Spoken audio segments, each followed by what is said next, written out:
pangkat, jabatan, kedudukan, harta, ilmu, tidak akan pernah memberikan kepada kita pertolongan, menjadi bekal yang terbaik saat meninggalkan dunia ini.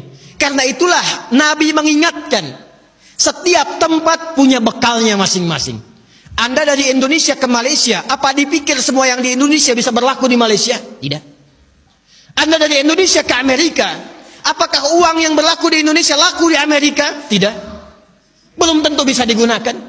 Mas sekarang kita dari dunia akan berpindah ke alam selain dunia. Apakah akan menggunakan bekal dunia? Kata Allah, tidak. Bekal yang dibawa saat berpulang dan kita katakan meninggal dunia itu hanya satu, yaitu amal saleh.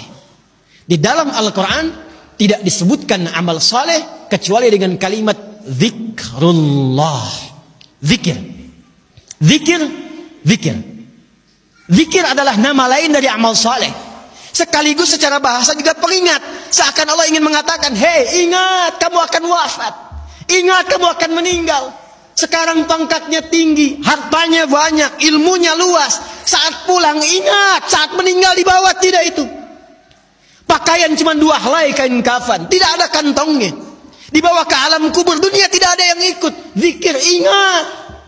Eling, ingat kata Allah. Yang hanya bisa dibawa amal saleh. Karena itulah ketika Allah meminta kita menunaikan amal saleh, semua amalnya disebut dengan zikir. Bukankah kita diperintahkan menunaikan salat? Salat dalam Al-Quran disebut dengan zikir. Quran surah ke-20 Taha di ayat ke-14. Innani anallahu la ilaha illa ana fa'budni wa aqimis salata li dzikri. Baca Quran, Quran disebut dengan zikir. Quran surah Al-Hijr di ayat yang ke-9. Inna nahnu nazzalna dzikra wa inna lahu lahafizun. Menghafal Quran disebut dengan zikir. Disebutkan 4 kali di surah Al-Qamar ayat 17, ayat 22, ayat 32, ayat 40. Walaqad yassarnal Qur'ana lidzikri fahal mim muddakir. Doa itu amal saleh disebut dengan zikir. Quran surah ke-7 Al-A'raf ayat 205. Udzkur rabbaka fi nafsika tadarruan wa khifatan wa dunal jahri minal qaul.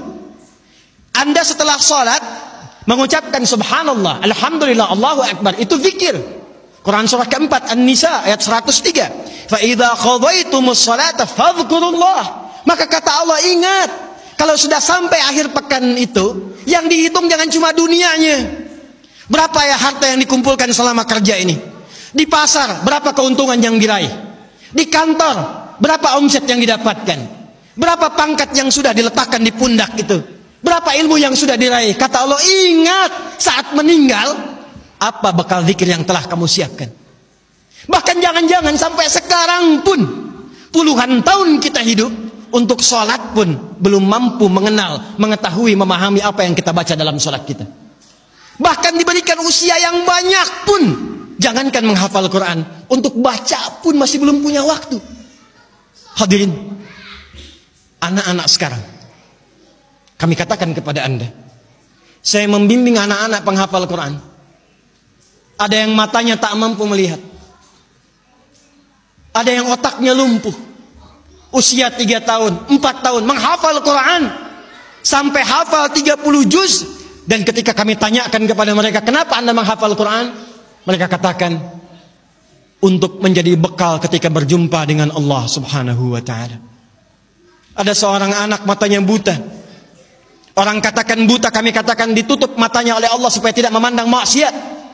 Dia menghafal Quran, bapaknya menggendong, menaikkan ke motor, diantarkan ke penghafal Quran sampai selesai hafalan Qurannya. Ketika dia pulang ditanya, kalau kami ingin berikan hadiah, apa yang kau harapkan?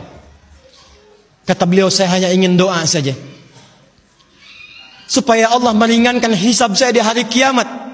Saya ingin katakan, ya Allah, saya mengakui saya banyak berbuat dosa, maka mohon dengan Quran yang telah hamba hafalkan ini, kurangi hukuman kami ya Allah, ringankan hisab kami ya Allah.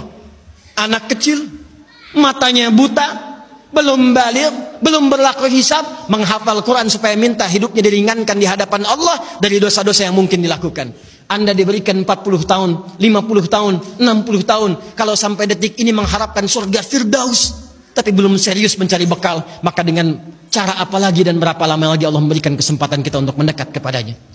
Karena itu insan beriman, bangun kekuatan, bangun silaturahim, jauhi sifat terpecah belah, jauhi polarisasi, satukan cinta di antara kita.